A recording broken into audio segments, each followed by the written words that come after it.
Hi, I'm Matt with eTrailer. Today I'm going to be talking about the Kuat NV 2.0 bike rack on the back of a 2023 Cadillac XT5. Now this is going to be one of our more premium bike racks that's going to have a lot of features built into it and can accommodate a lot of different types of bikes. So let's take a closer look at it. So we're going to have 2 points of contact on this rack, and that first one is going to be on your back tire using a strap, and the second one's going to be on your front tire using this front ratcheting hook. So that's going to be great if you have any alternative or carbon frame bikes that you're worried about getting scratched up. It's also going to have a 60-pound weight capacity, so if you do have any of those really heavy e-bikes, we're going to be able to put those on there too.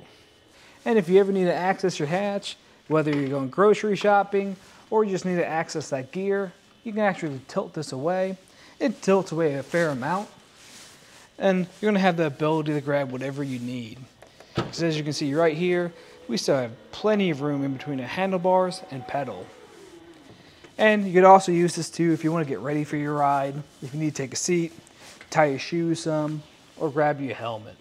You'll be able to do that with this. After when you've grabbed everything you need, you can put this back up. All you have to do is lift up on the rack until it clicks into place. That's a pretty easy lift. Now if you have any heavy e-bikes, that might be a little bit more difficult though. But if we want to take a closer look at it, we're going to take off our bike. And to do that, I'm just going to press this button here. That's going to release our strap. I like to tuck mine behind so it doesn't get in the way.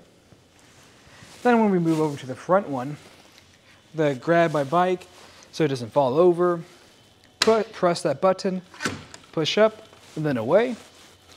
Now you can lift up on your bike and pull it towards you.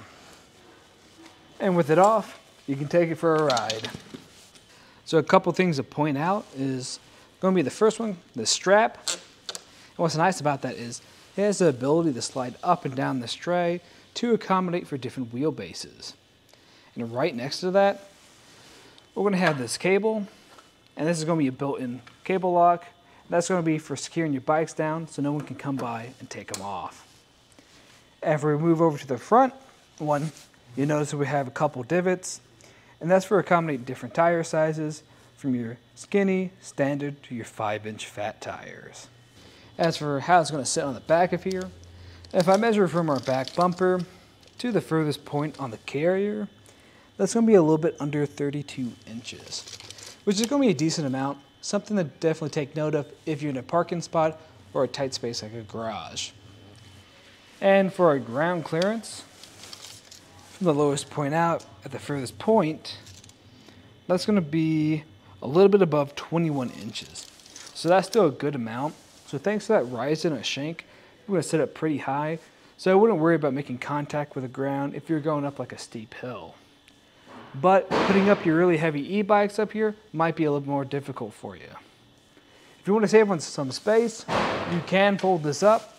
We're going to pull that same lever we used to tilt it away and push it this time.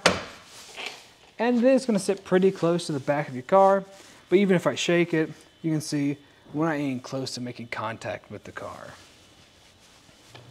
And if I measure from the back bumper now to the back of the carrier, that's going to be about 14 inches. So that's going to save you a lot of space. Now for how it's going to sit back here, this is a really good fit because it's not going to block anything. Your taillights, license plates, and backup camera won't be obstructed at all. And what's unique about this carrier in particular is it's going to have this bike stand or bike repair stand built in on it. And that's going to be great if when you've reached your location and you're having some bike issues, maybe you took a wrong turn on the trail, damaged your bike in some way, you can actually prop your bike up here and do those repairs at the site. And the way it's going to install is going to be with this 2-inch shank that goes into a 2-inch hitch receiver.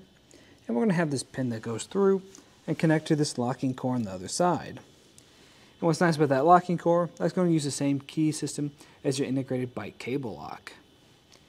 And at the very end of it, we'll have this knob. This is going to be your anti-rattle device. And what's nice about this one in particular is a lot of ones you have to have a tool to adjust this, but with this one, you can adjust it just with your hand. But if you're not a big fan of the color, you can get this as metallic black too. But if you liked everything you saw today, that's just a look at the Kuat NV 2.0 bike rack on the back of our 2023 Cadillac XT5. Here on our test course, we'll start by going through the slalom. This is going to show us the side-to-side action, which simulates turning corners or evasive maneuvers. Once we get to the alternating speed bumps, we'll see the twisting action. This will simulate hitting a curb or a pothole or driving over uneven pavement. Now lastly, we're going over some full speed bumps, and we can see here the up and down action, and this will just be like driving in and out of a parking lot, garage, or driveway.